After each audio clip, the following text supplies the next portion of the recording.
To a flock of hungry Cape gannets, a swarm of sardines looks like an all-you-can-eat buffet. But the fish have no intention of ending up on the menu.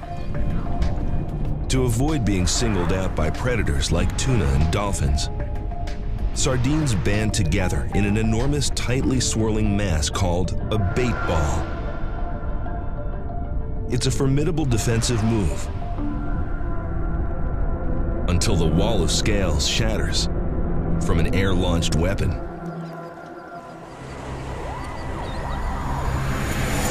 Cape gannets, the ultimate in avian military technology. They can dive from the height of a 30-story office building, reaching speeds up to 60 miles an hour. And on the way down, they turn into torpedoes.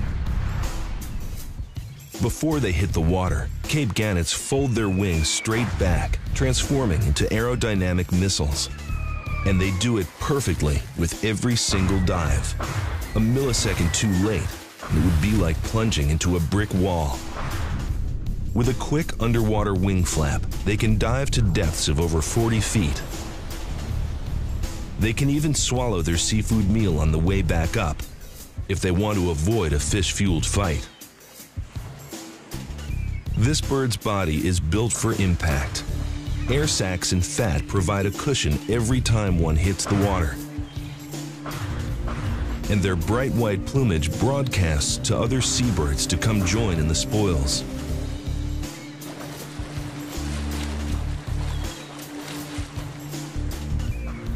Faced with an Air Force and the Navy, the bait ball becomes sardine sushi.